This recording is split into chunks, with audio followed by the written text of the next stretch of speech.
अध्यक्ष महोदय, लक्षवेधी क्रमांक 8 स्कोपचा बाहेर मी देणार नाही, जेवढे आहे तेवढे वितरित केल्याप्रमाणे. अध्यक्ष महोदय, इस लक्षवेधी के माध्यम से भिवंडी शहर पे जो अन्याय हो रहा है 2007 से, उसके लिए मैं न्याय मांगना चाहता हूं।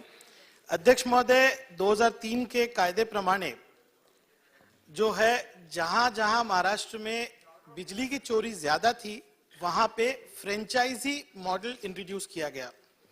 26 जनवरी 2007 को भिवंडी में पहला प्रयोग किया गया और टोरेंट पावर कंपनी को भिवंडी के अंदर फ्रेंचाइजी का अधिकार दिया गया। अध्यक्ष महोदय, इसी लक्षवेधी के उत्तर में लिखा है कि जब ये निर्णय लिया गया तभी चोरी का प्रमाण जो था वो 41.85% था, जिसको हम लॉस ऑफ एनर्जी बोलते हैं। आज वो प्रमाण 10% के लगभग आ गया है, जो नेचुरल एनर्जी लॉस है। और मैं इस बात को फक्र के साथ आज कहना चाहूंगा कि जो इल्जाम 2007 में लगाया गया कि भिवंडी में चोरी होती है, आज सरकार ये मानती है कि जो कलेक्शन था भिवंडी का 68.20%, आज 99.98% भिवंडी के अंदर कलेक्शन है।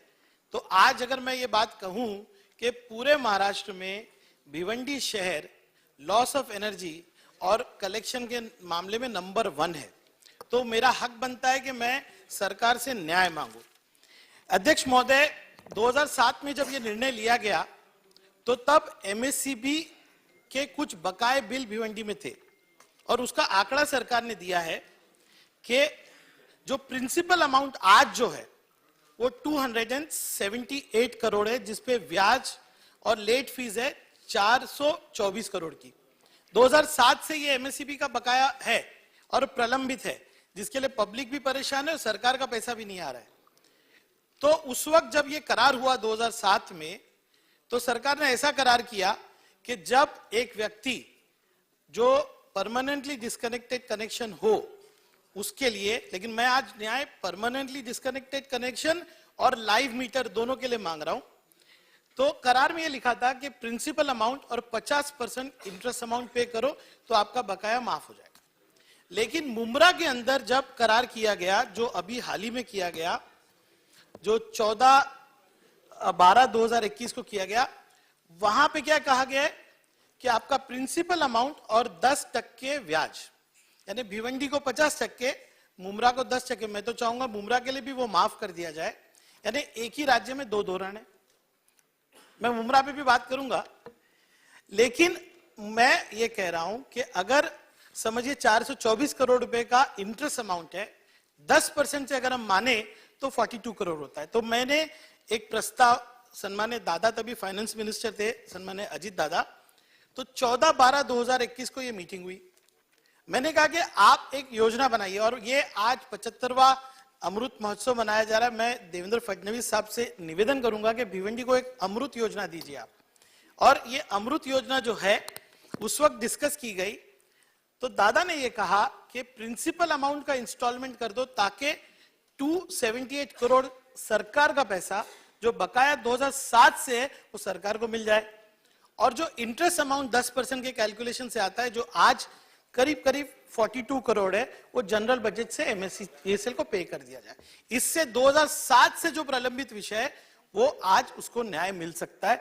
तो मैं आज सरकार के सामने खड़ा हूं कि ये जो 3 ही जगह पे आपकी फ्रेंचाइजी है, आप कहते चोरी महाराष्ट्र में, मेरे पास महाराष्ट्र के हर जिले के चोरी के प्रश्न अध्यक्ष महोदय बोलने दीजिए। आज मेरे पास पूरे आंकड़े हैं। मैं किसी का ग्रास्पिंग आपको पता है, आप प्रश्न पूछिए, आपको जवाब मिलेगा। मैं ये कह रहा हूं कि मैं किसी शहर का नाम नहीं लूंगा कि नागपुर में कितनी चोरी है या किसी जगह पे कितनी चोरी है, लेकिन मैं कहूंगा कि सिर्फ 3 ही जगह पे फ्रेंचाइजी है, भिवंडी, मालेगांव, मुमरा।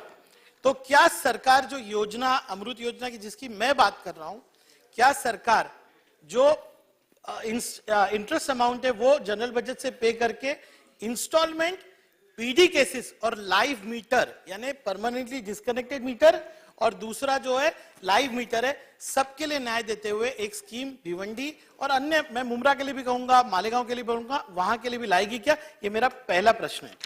दूसरा, अध्यक्ष महोदय, आपने भिवंडी को एक टोरेंट पावर कंपनी दे दी, हम ईमानदारी से पैसा भर रहे हैं, लेकिन अध्यक्ष महोदय फेक विजिलेंस केसेस करके लोगों को इतना परेशान किया जा रहा है अध्यक्ष महोदय, और कोई ओम्बड्समैन नहीं। आपको टोरन के खिलाफ कंप्लेन करना है, कहां जाएंगे आप? थाना के अंदर, आप कंज्यूमर फोरम पे जाएंगे। क्या आप फ्रेंचाइजीज के लिए एक ओम्बड्समैन यानी इस तकरार को सुनने के लिए भिवंडी शहर के अंदर ही कोई ऐसी व्यवस्था करेंगे क्या? दूसरा अध्यक्ष महोदय, टोरेंट पावर कंपनी आज उसको बहुत सारा इन्वेस्टमेंट करना था अपग्रेडेशन में, कुछ नहीं करती, लेकिन सरकार में कोई टोरेंट के खिलाफ सुनने को तैयार ही नहीं है। आज भिवंडी शहर के 285 करोड़ जो है प्रॉपर्टी टैक्स के टोरेंट के बाकी है, कोई सुनने को तैयार नहीं। तीसरी बात अध्यक्ष है कि रमजान महीना हमारे सर पे, और आज मेरे यहाँ पे लोड शेयरिंग टोरेंट पावर होने के बाद भी 6-6 घंटा शांति नगर, बिलाल नगर, ये सब जगहों पे है। ये रमजान में आप अश्योर करेंगे क्या? पर मेरा बेसिक प्रश्न जो है वो अमृत योजना के बारे में। धन्यवाद। माननीय अध्यक्ष महोदय, सन्मान्य सदस्यांनी एक महत्वाचा प्रश्न या ठिकाणी उपस्थित केला आणि रईस भाई, तुम्ही स्वतः हे सांगितलं की कशा प्रकारे टोरेंट आल्यानंतर मुंबऱ्यामध्ये वितरण हानी 41.85% 10.61% आली। त्यासोबत वीज देयकांची वसुली 68% 99% गेली। याचा अर्थ त्या ठिकाणी कंपनीने चांगलं काम केलं आणि लोकांनी देखील त्याला सहकार्य केलं। आता तुमचा पहिला प्रश्न हा आहे की जे पीडी आहेत, परमनंट डिस्कनेक्टेड आहेत आणि जे लाईव्ह आहेत, यांच्याकरता योजना तयार करावी। परमनंट डिस्कनेक्टेड करता योजना आपण निश्चित तयार करू। बघा, जनरल बजेट मधनं देणं हे कठीण आहे, पण काही ना काही मार्ग काढून पीडी करता आपण योजना हे करू। पीडीची आणि लाईव्हची योजना वेगवेगळी असायला पाहिजे। बघा, जे 5 वर्षापासून 7 वर्षापासून पीडी आहेत, याचा अर्थ ते पीडित आहेत, कारण कोणी एवढे दिवस आपलं परमनंट डिस्कनेक्शन ठेवत नाही। लाईव्हला जर आपण योजना द्यायला लागलो तर उद्या कोणी पैसे भरणार नाही, आणि म्हणून दोन्हीच्या योजना या वेगवेगळ्या आपल्याला कराव्या लागतील। एक तत्व जे आपण सांगितलंय खरं आहे की आता मुंबऱ्याला आपण जेव्हा योजना केली किंवा नवीन करार केला तर मुंबऱ्यामध्ये 110%वरच आपण त्याला कॅप केलेला आहे, आणि इथे मात्र 150%वर आपण ते नेलेलं आहे। तर जरूर या दोन्ही याचा अभ्यास केला जाईल, आणि जी काही नवीन पॉलिसी आणायची आहे, कारण शेवटी हे फ्रँचायझी आहे, याचे करार केले आहेत आपण, त्यामुळे यांना विश्वासात घेऊन आपल्याला ते आणावे लागेल, नाहीतर आपल्याला पैसे द्यावे लागतील। पण निश्चितपणे आपण मागणी केल्याप्रमाणे अशा प्रकारची योजना आणण्याचा प्रयत्न सरकार करेल। पिढी करता वेगळी असेल, चालू करता वेगळी असेल, निश्चितपणे असा प्रयत्न आम्ही करू। आणि दुसरं, आपण ओम्बड्समनची जी मागणी केली आहे ती जरूर त्याच्यावर विचार करण्यात येईल। अबू आदमी। अध्यक्ष महोदय, बहुत सकारात्मक उत्तर दिया है डीसीएम साहब ने। डीसीएम साहब, आपके शब्द के बाहर महाराष्ट्र में कोई नहीं है।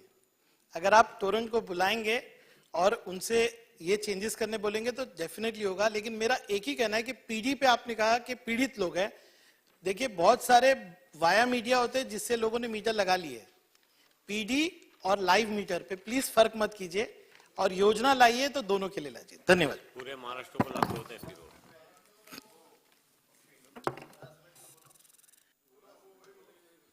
सब रमजान अध्यक्ष